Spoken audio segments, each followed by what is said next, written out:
20 seconds.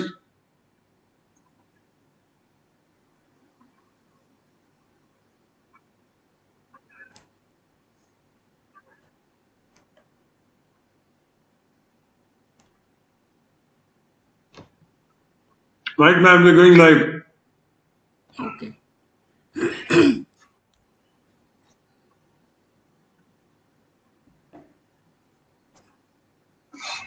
Good evening, everyone. This is Pradeep Mal, Ambassador of Change from Getty, the Global Education and Training Institute of Lucknow.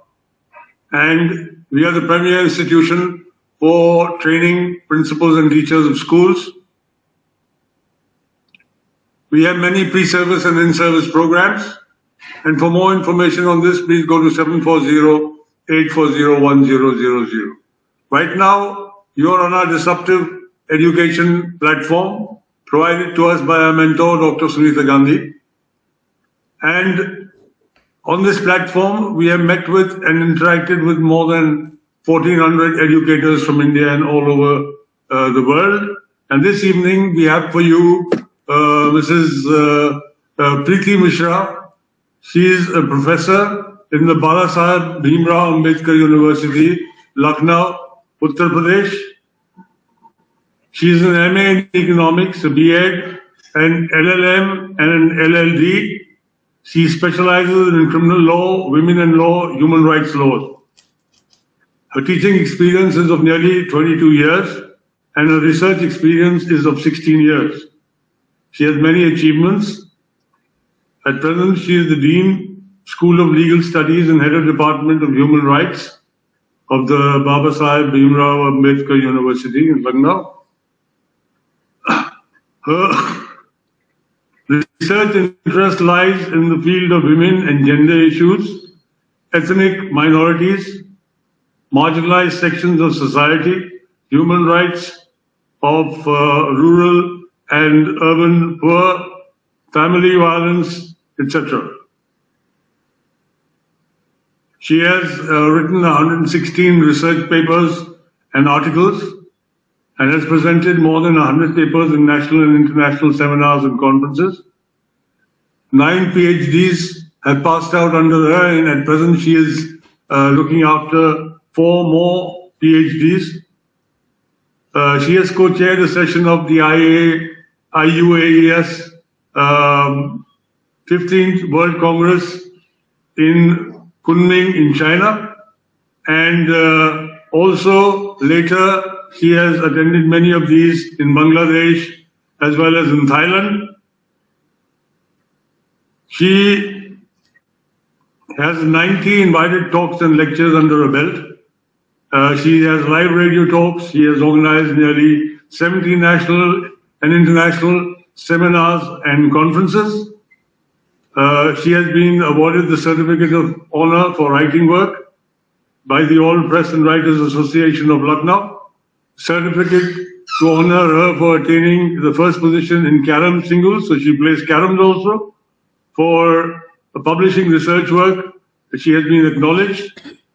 Her publications, Domestic Violence Against Women, Legal Control and Judicial Response, by Deep and Deep Publications, was published in 2006. Then she has a textbook on the Indian Penal Code by the Asia Law House in Hyderabad. And then law relating to protection of women cases and materials by Thomson Reuters, South Asia Private Limited, and so on. She has also edited Ratan Lal and Dheeraj Lal's Law of Crimes, a commentary. She is a member of various administrative and academic bodies of not only the BBAU, but of other universities and academic bodies of national and international repute, and she is a visiting professor at the Lucknow University. This evening, she will be speaking to us on women and human rights. So welcome, ma'am. Thank you for being with us, and over to you. Thank you, Pradeep ji. Thank you so much for introducing me to this August gathering. I would like to ask one question. Who are going to be the listeners for this program? Basically, students and teachers, madam, but you don't have to wait for any responses. Okay, it's all right. So the topic that I have chosen for today's talk is women and human rights. First of all, let me thank Dr. Sunita Gandhi, the mentor of Global Education and Training Institute, for having such a nice talks, not from India, but from abroad also. I have visited the website also. And thank you, Pradeep Malji, for coordinating and introducing me to this particular program. So let us first begin with the question that what is the importance of knowing the human rights of women? When we try to understand the human rights of women and when we analyze the things in theory and the practice, we find that even in the 21st century, the women are being denied with various human rights. So when we analyze these human rights issues concerning women, we are able to assess the real ground level situation regarding status of women, especially we are discussing today in Indian scenario. And then we are able to analyze what is the enormity, extent, and magnitude of this human right violation of women.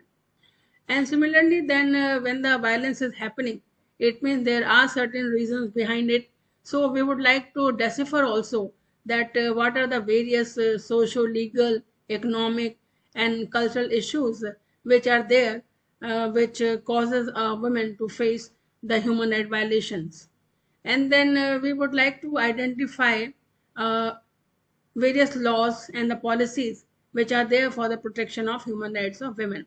So all this will help us to understand that how the society, how the legal authorities have responded to the violence against women.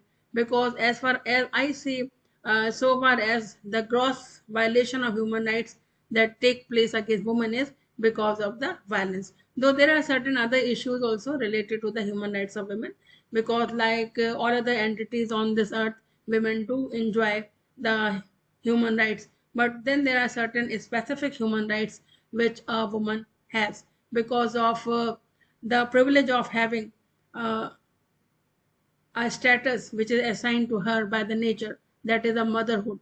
So because of that also a woman have certain human rights which are specific to her only. And then by understanding this human rights of women, we are also able to analyze various institutional responses, because we know that we have the National Commission of Women, we have the National Human Rights Commission, and other legal services authorities which are there to help a woman in distress whenever her human rights are being violated. And the aim of this particular talk is to sensitize the students in particular who are there, because they are the future generation, and then the society in general also, regarding the various human right issues of women. So before I begin what is the specific human rights of women and how it is being denied to her and what are the effect of violence on her personality, we need to understand that what is the meaning of human rights. So, in common parlance, we all know that these are very, very natural rights, which are very, very inherent rights and inalienable to an individual. And these are such rights which just cannot be negotiated with anybody, and nor it can be destroyed or taken away. Neither the individual himself or herself can waive this human right, because we all know that under the principles of criminal law, to commit suicide is an offense. So if we have got a precious gift of life on this earth, then we need to preserve it. We just cannot wave it off. So that is a basic human rights.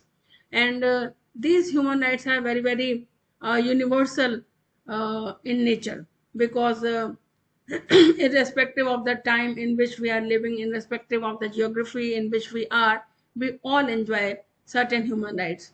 And the fact is that one human right is dependent upon the other. They all are interdependent, because human dignity is a quintessence of human life. And for enjoying the life with dignity, we do need to have various human rights which are interdependent upon each other. Then legally speaking, if we look at, we find that the term human rights has been defined in the Act of Protection of Human Rights Act 1993 by the Indian Parliament. And Section 2D of this act says that human right means right relating to life, liberty, equality, and dignity of the individual, guaranteed by the Constitution or embodied in international covenants and enforceable by courts in India. So this is the legal definition of human rights. So it is a very, very vast definition, though it is not exhaustive because all the terms can be understood depending upon the facts and circumstances of the case.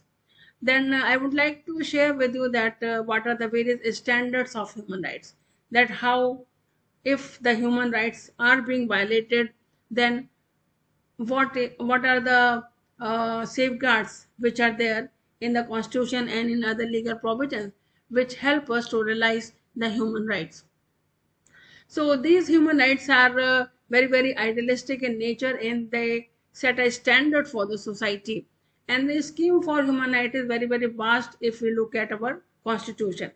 It is not only been stated in the preamble that which secures justice to all its citizens. And we all know that our constitution does not discriminate on the basis of the gender. So all the rights which are there in the part third of the constitution, in the chapter of fundamental rights, these rights are equally applicable to all the citizens of India, and some are the special rights which are also available to non-citizens. Then there are certain specific constitutional rights which have been guaranteed to women under Article 15, Clause 3, which says that the special laws can be enacted for the protection of the rights of the women and children. So constitutional scheme is very, very liberal so far as the rights and especially the human rights of women are concerned.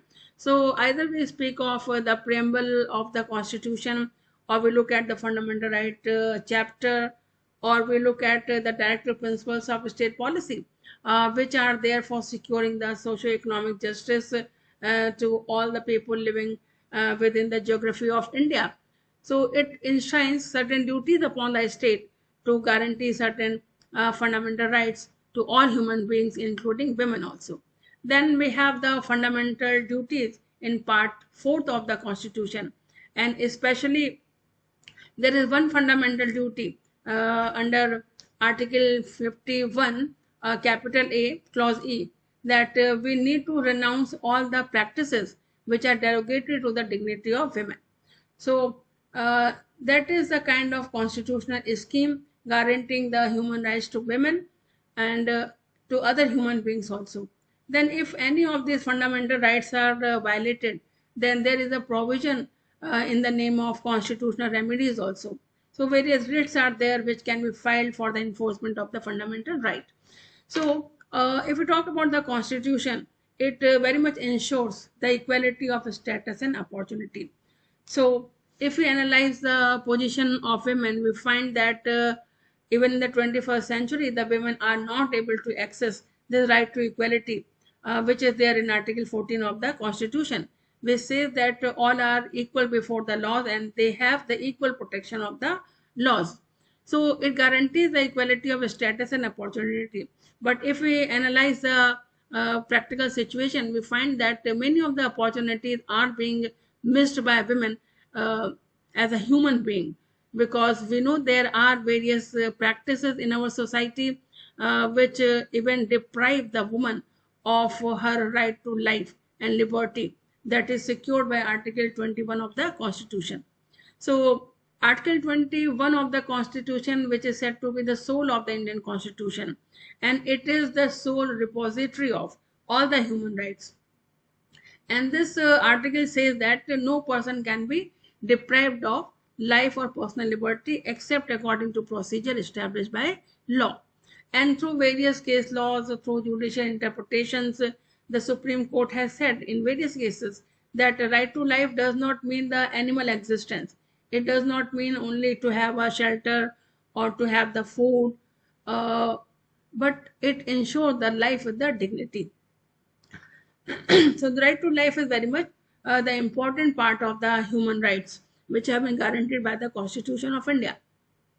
And if we enlarge the picture of human rights which are guaranteed by the Constitution of India, we find that through the judicial interpretations, various special rights have been guaranteed to the women. So whether it is right to education, right to work, and that is right to work in the safe and secured atmosphere, because we know that when women are facing problem, it is not only in the private sphere but also in the public sphere, even at their workplaces also. So there also the women are being denied their right to work, which is very, very fundamental human right of a woman. So right to work in a safe and secured atmosphere is also one of the important human rights of the women. And then the judiciary has also recognized the right to marriage, right to choose a partner, and recently in 2020 the Supreme Court has talked about the right to have a co-partner in the ancestral property. And all these rights are very, very important in guaranteeing a life of dignity to the women. And then there is Article 23, which talks about right against exploitation, which prohibits the practices of trafficking of human beings, of the women and the children, and is also prohibits the forced labor. Then it secures that equal payment should be given for the equal work, and the minimum wages should also be guaranteed. So right to work with dignity with a dignified remuneration is also ensured by the Constitution of India. Then if we talk about the human rights and the duties of the state which have been enshrined upon by the Constitution, so it is there in chapter 4, extending from Article 36 to Article 51, which we know by the name of Directive Principles of State Policy. So these policies are very, very fundamental in the governance of the country as well as in the governance of the human rights of the women, because it secures a social order which is for the promotion of the welfare of its people. And in order to provide the distributive justice, in order to secure the right of work, education, social security, and humane conditions of work, the states are required to make such policies. And in pursuance of these directive principles of state policy, various policies have been framed by Government of India for ameliorating the situation of women.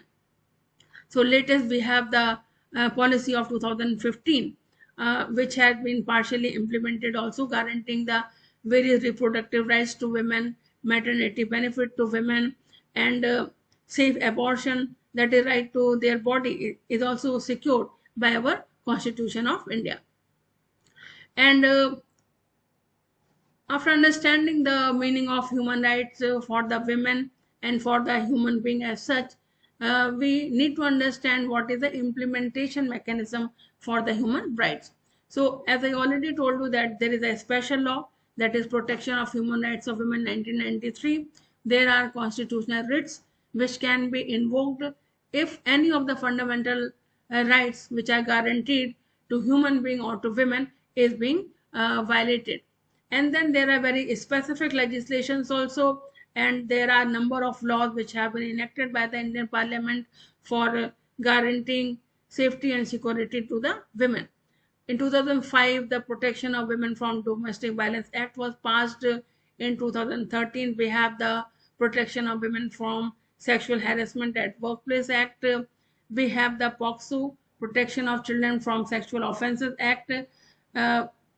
Though we are talking about the children, it includes both the male children as well as the female children. So that act also extends if any of the fundamental rights or any of the legal rights are being violated, that of the women. And then if we talk about the elder woman, there is Senior Citizen Act of 2017, and then we have Right of Persons with Disabilities Act, which is also there because we know that there are women who are suffering from certain kinds of mental problems or physical problems. So meet their problems to address their situations. This particular act is also there, which guarantees a number of safeguards to the women. And then we have this National Legal Services Authorities, both at the national level, at the state level, and also at the district level, which provides for the free legal aid if a woman wants to access some of her or any of the human rights which are being violated either in the uh, presence of her house, within the domestic sphere, or at the public places. So then, if we talk about the violence, which is a very, very grave thing, because uh, if you look upon the violence, that is the thing which denies a woman her basic human rights. And this denial of basic human rights, if the violence is perpetrated against a woman, it not only affects the woman herself, it not only makes the life of a woman disastrous, but that of her children and other near relatives also. So this violence which denies the basic human rights to women, that is the right to life and liberty, right of expression, right to making the choices in the life, or right to positive regard for herself, or right to access education, right to access employment. All these are nothing but all the parameters of human rights which have been ensured by the constitution as well as by the various specific legislations also. So when this violence is happening against a woman, it is denying the human rights to women, and it affects her familiar relations, and her dream of having a happy home is also shattered. So the problem is why this violence is occurring against a woman, because of her physiology that is assigned to her by the nature itself. So that makes her most vulnerable. Though there are various vulnerable groups in the society, there are children, there are aged persons, there are persons suffering from disabilities, there are marginalized sections of society, there are deprived section of society. Along with that, the women are also the most vulnerable group who face the violence and face the denial of human rights. And these human violation of human rights are compounded if a woman is suffering from some kind of problem. If a woman belongs to a particular caste, if she belongs to a particular religion, or if she belongs to the PWD category, that is person with disabilities, then her vulnerability is compounded, and she is bound to face many fold problems which makes her life very, very difficult and disastrous. And the marriage institution, which is so much glorified in India, and so many dreams of a woman are attached to that institution of marriage. So we all know that how within the domestic relationship the violence is taking place every day, and we witnessed that during this COVID crisis, the violence against women, especially the domestic violence, increased manifold because of the lockdown, because of the social distancing, because of the closure of the shelter homes. Women had not having access to any facility of legal redressal. Because of that, they were bound to face a number of violations which were denying her the human right also.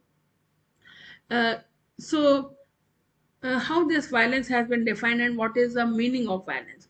So before the 2005 Act of Domestic Violence Act, we had no legal definition of violence. Though sociologically speaking, psychologically speaking, we had the definition of violence. But legally speaking, there was no definition of violence. So in 2005, in Indian scenario, by the Protection of Domestic Violence Act 2005, the definition of domestic violence was given. But that definition has come from the International Declaration of Elimination of All Forms of Violence Against Women. And this declaration was adopted by the General Assembly of United Nations in 1993. It says that violence means the gender-based violence that results or which is likely to result in physical, sexual, or psychological harm or suffering to women, and including the threats of such acts, coercion, or arbitrary deprivation of liberty, whether occurring in private life or in public life. So this international declaration for the first time defined the violence, that is gender-based violence, that is especially happening against a woman, both in the private sphere as well as in the public sphere. And this definition of violence has also been recognized internationally by the Vienna Accord of 1994, by the Beijing Declaration, and by the Platform for Action 1995. So there are millions of women who are facing a number of harassment in their daily life.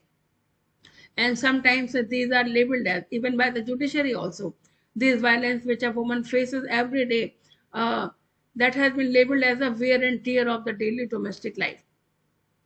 And there are cases of cruelty, there are cases of dowry demands, there are victims of homicide, and sometimes the women are forced or they are driven to commit suicide because so much harassment takes place that they do lose hope to uh, carry forward their life and they do commit suicide.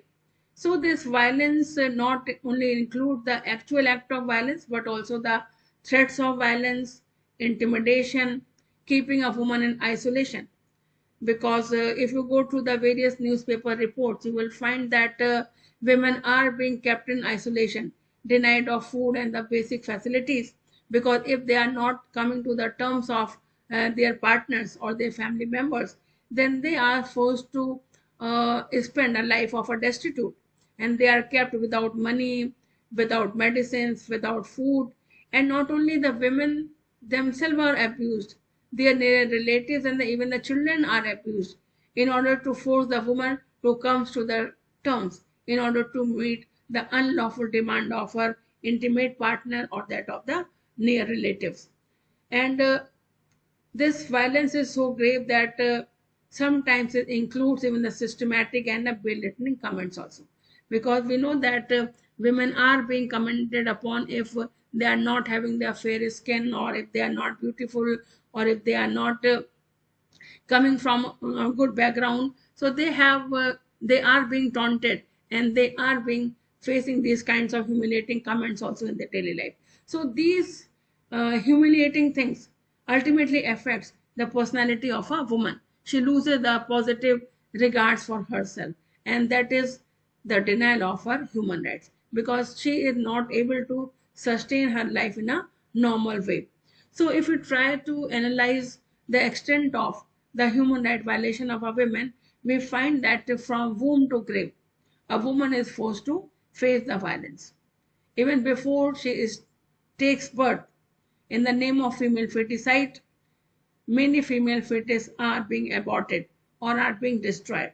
Because even today, in 21st century, there is a charm for the male child. A woman is still having, or a girl child is still being given a secondary status in the society. So our aptitude has not changed in spite of having a good education level.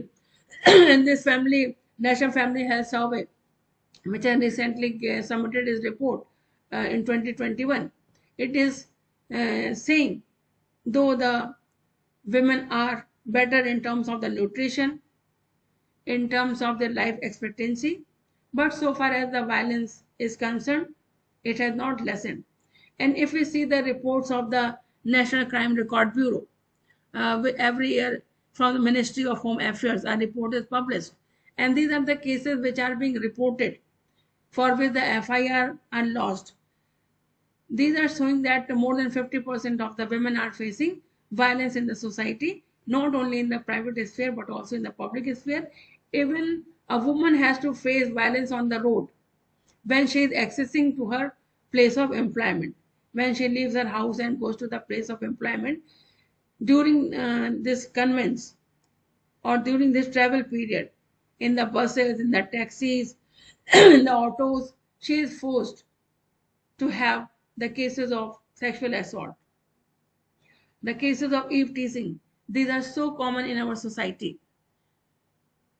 So these kind of gender biasness still exist in our society and at all the stages of her woman, whether she is a girl child, whether she is an adolescent, whether she is married, whether she is unmarried, whether she is an elder woman, whether she belongs to a particular caste, class, or the religion.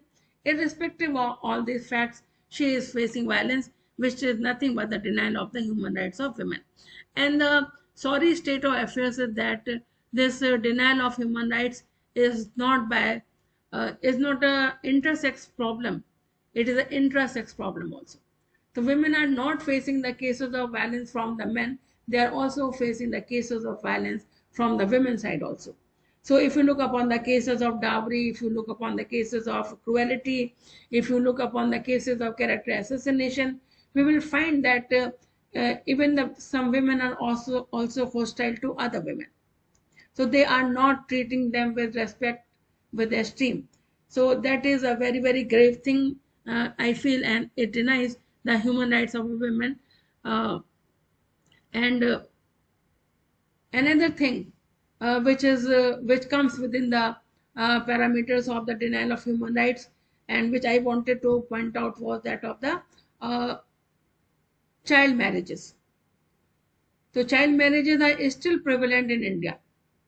So this fact is very, very astonishing for others to learn, that even in this century, where the education level is rising, literacy level has risen, the nutrition level has also gone up, but still the girl child are being married before they attain the age of puberty.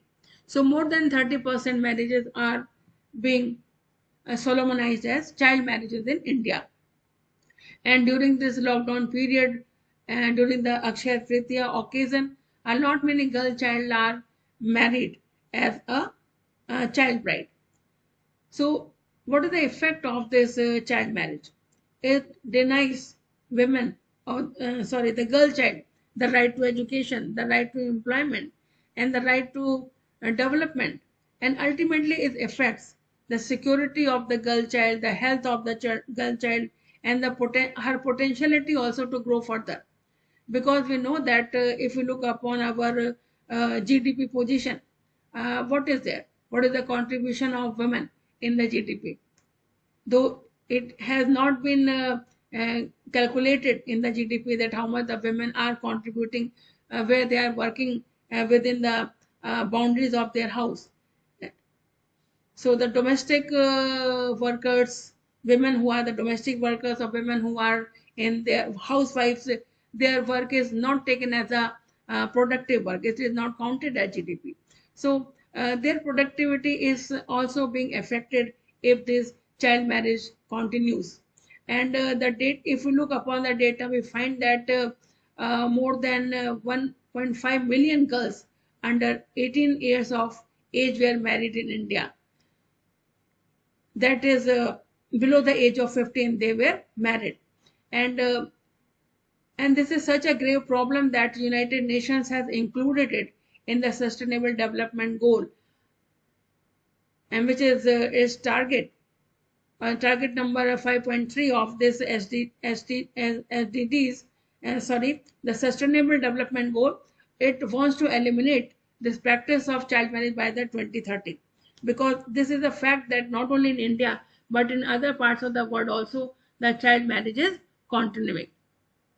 And then we need to talk about the reproductive rights of women as human rights, because we know that in the reproduction also, though the women are being assigned by the nature uh, the position of motherhood, but they don't have a say that how many children they will have, when they will have the children, and what will the space between one children or other.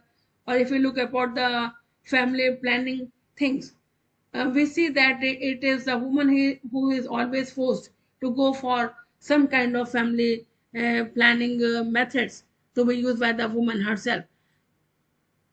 And even this right to abortion, if a woman is working, she does not want to have a child at the early stage of marriage, she does not have a say. So these reproductive rights is a matter which is still a very, very complicated and complex social structure, because in our society this procreation has always been seen as a social expectation, and as the right of the individual. Women's right as an individual has been overlooked so far as the reproductive rights are concerned. So that is also a gray area that need to be talks about, that right to body a woman should have, that when and how many children she wants to have, and whether she should have any say in this matter or not.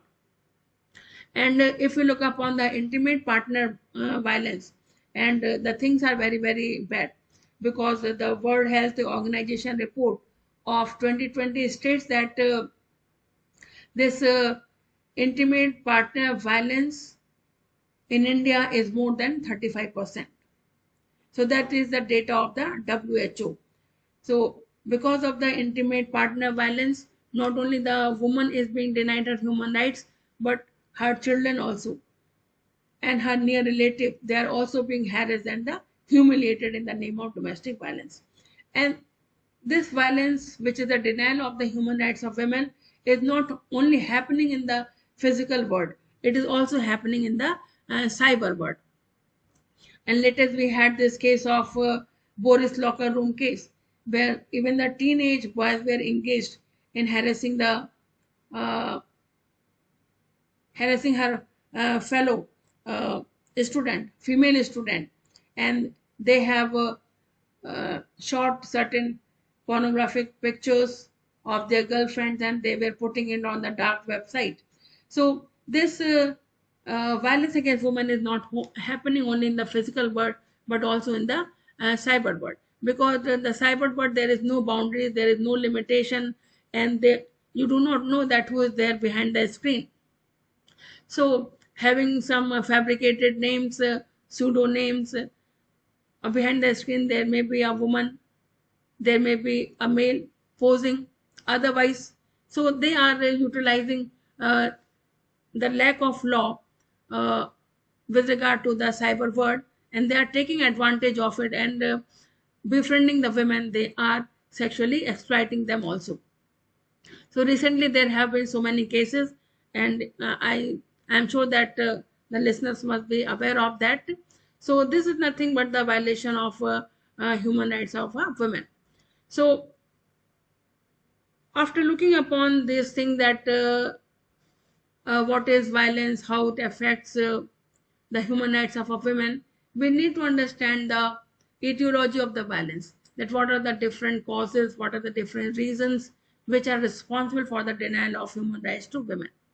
So we have seen that from the time immemorial, the women are facing this problem of social status. They are given the secondary social status in our society because of certain writings in our religious scriptures which are there, and because of the various traditions, because of the customs, the women are denied their due position in the life, and because of the change in the structure of the society also. We used to have the joint family system. There, whenever any dispute arose or there was some kind of issues, it was being resolved by the family members. But being in the nuclear families today, or where only one or two children are there, there is the problem of ego, that who will start the talk. So people do not like to reconcile that thing, and there is no one to mediate also.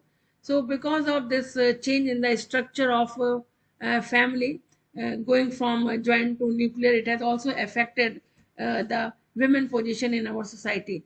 Then we know that our society today has become very, very materialistic, and we all respect so much our privacy. We want to have the life of an individual cut off from the society. Then this materialistic tendency, the competitiveness in the society has also raised the issues of human rights violations, because men and women both are competing with each other today, whether they are brother or sisters, or whether they are siblings, or whether they are a husband or wife. They themselves are competing with each other to excel in this competitive world of professionalism. So that has also led to the denial of the human right in some way or the other.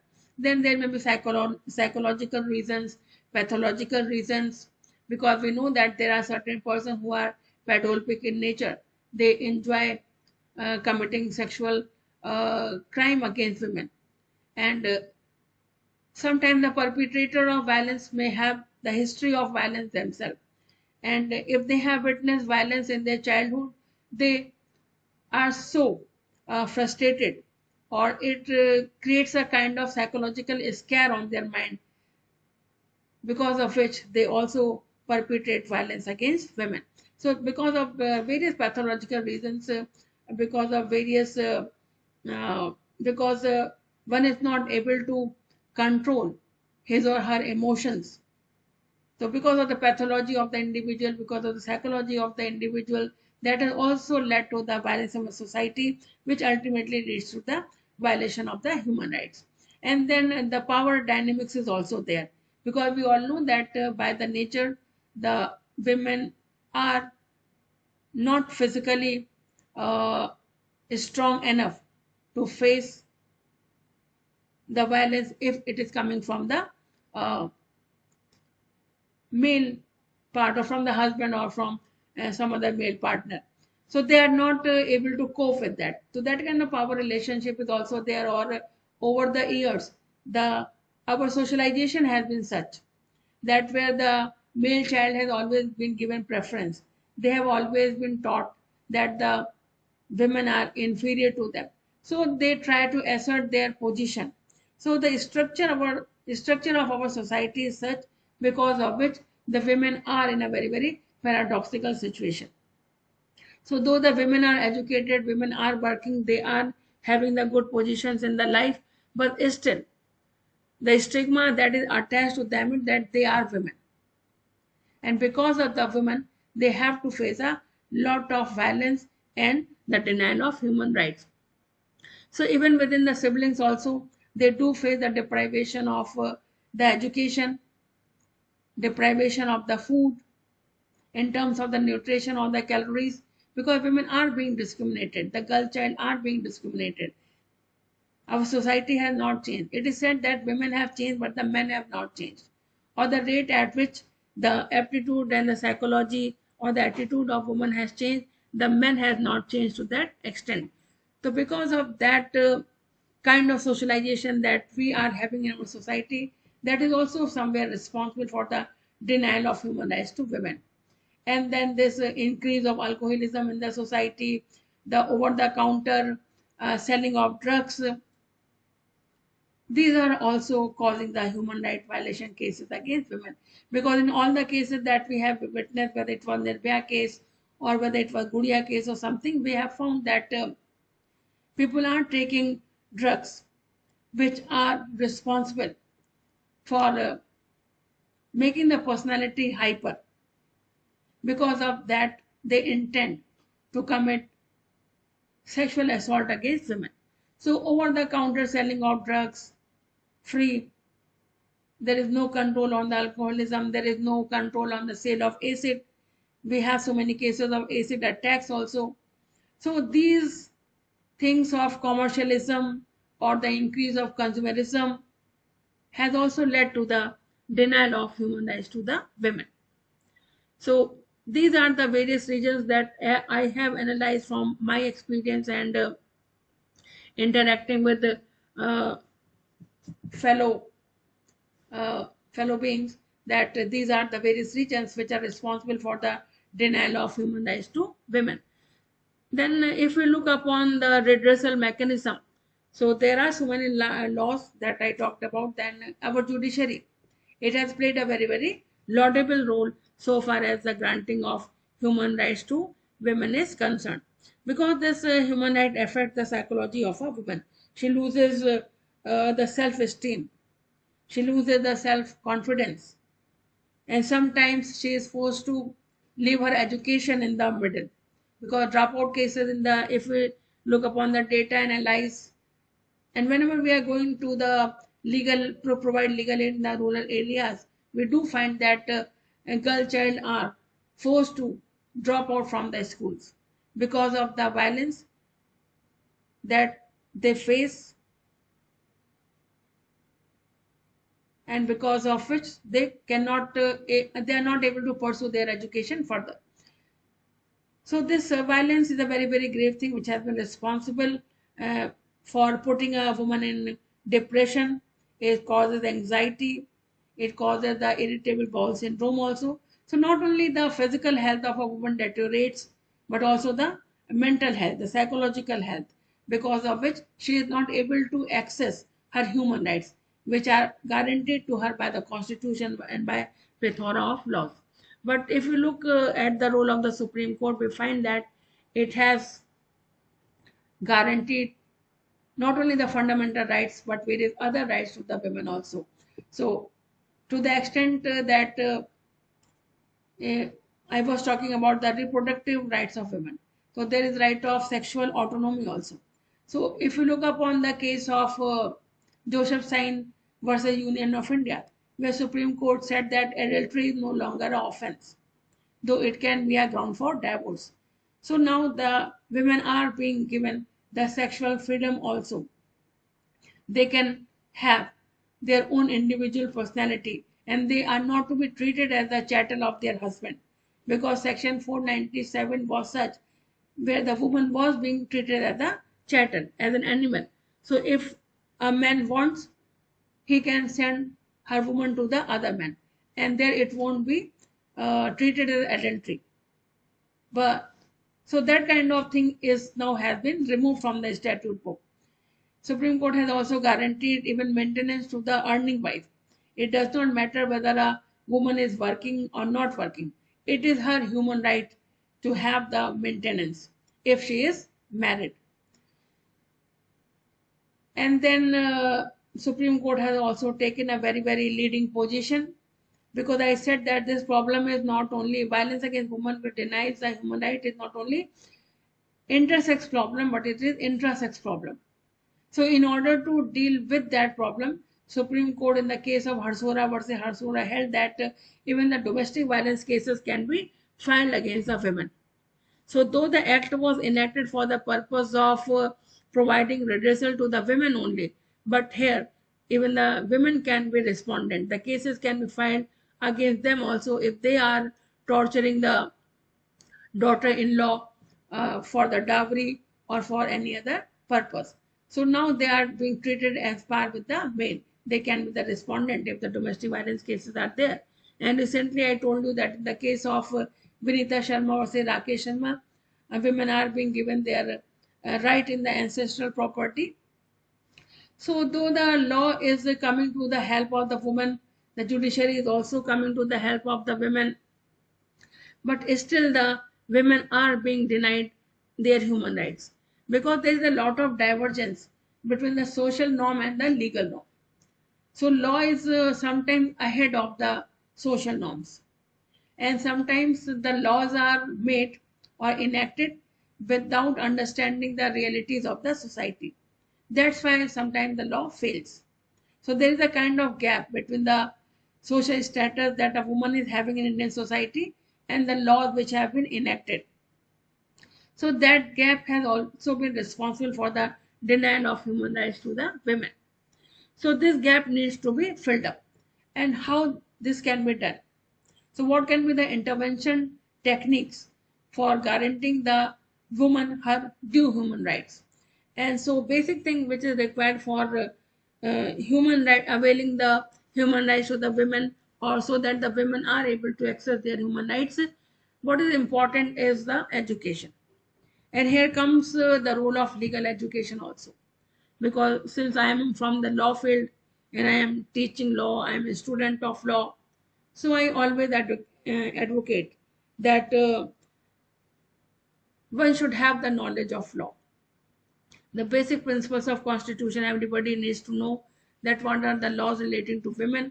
Women themselves need to know the law, as well as the male persons also need to know the law, because sometimes what happens when a person is violating the right of a woman, he does not know that he is violating or he is breaking some law, because they are not aware of the law that is there on the statute book. And if you look upon the cases of sexual harassment at workplace, so men are brought up in such a way, they do not know that what to say and at what time to say to a woman, and because of that also sometimes they land in trouble. So everybody is I would advocate that one should go for the legal education, not only the education, but legal education also one should have for the empowerment, not only for the empowerment of the women, but empowerment of the society as such. And then the economic independence. It also plays a very, very critical role. Because if one is economically empowered, only then one can have access to various legal mechanisms which are there for the redressal of the human rights. And for this purpose, since it is a global education and training institute, I would say that adolescents or our young minds, they are the agents of change. They are our future citizens who are responsible for the development and growth of the society. So molding of mind is must. We need to mold the mind of our adolescents. And for that, the social mobilization is must among the parents as well as within the communities. Because during the adulthood or during the adolescence, there are so many physiological changes that one is not able to understand his or her own behavior. So, because of that, we need to have psychological training, we need to have the emotional trainings, we need to have our curriculum in such a way which trains the personality for the overall development, where not only the textbooks are taught, but they should also be given some kind of spiritual education. They should be taught to control their emotions by indulging sometimes of good practices like yoga, etc. So that kind of things can also be advocated, which trains the emotions of the adolescents and which goes a long way in molding the personality and molding the aptitude and attitude of a person. And we to invest more in the education for the children, both in the school and outside the school, because there are so many children who are deprived of the facilities of education. We need to uh, we need to address the problem of those students, those children also who are not able to access the education. So our governments need to invest more in the education so that uh, we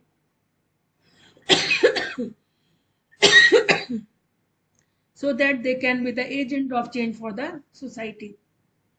So though the government is taking a lot of steps, a lot of initiatives have been taken by the government of India as well as by the state governments also for the empowerment of the woman, for the legal education of the woman. But things will not change unless we change ourselves. So women need to change themselves. They need to change the process of socialization, because it is the mother who is still being entrusted with the responsibility of bringing up the child. So we need to inculcate such kinds of values in our children so that there is equal respect both for the men and women. So from the very early age, we have to try to change the aptitude and the mind of our children so that both male and female are brought on a same platform. So though the government will do, the judiciary will do, but we do need to contribute on our part as a citizen of this country. So the solution not only lies with the law, solution not only lies with the judiciary, but the solution lies with us also. So we do need to have some extra legal measures.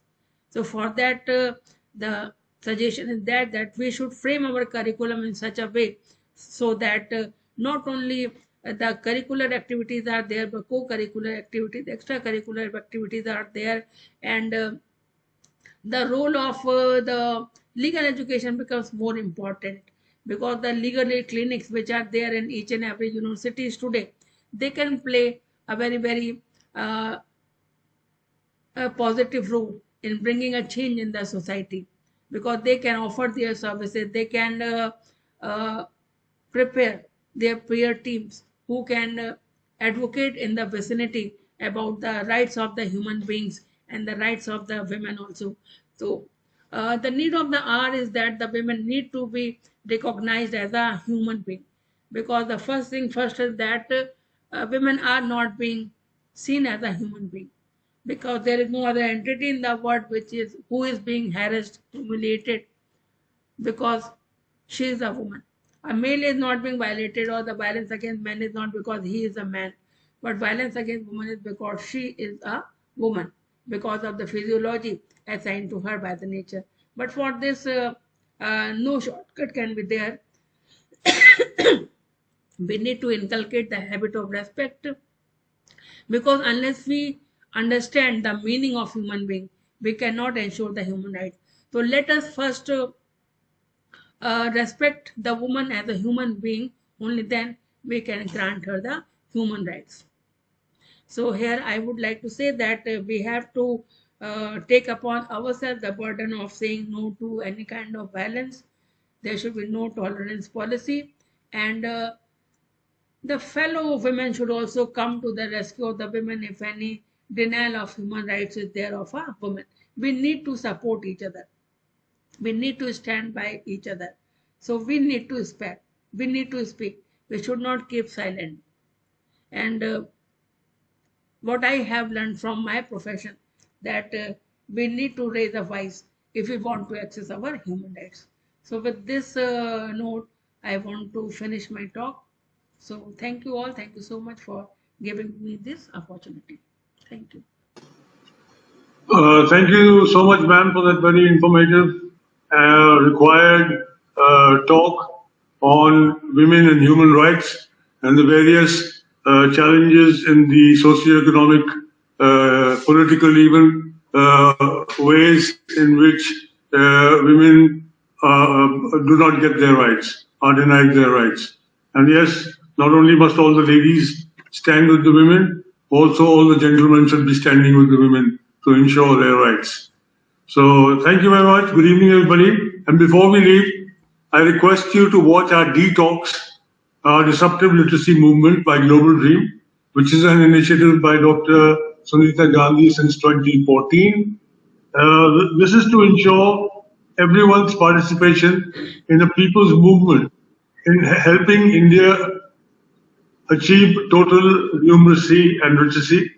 So each one, and more than that, if we can, to ensure that our brothers and sisters who are deprived come up to a certain level where they are at least literate.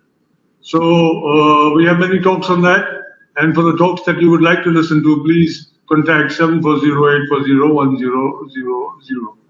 So good evening, everybody. Good night, goodbye. See you again tomorrow, and thank you so much, Preeti ma'am, Preeti Mishra ma'am, for your talk. Thank you, Pradeep. Thank you so much. Thank you.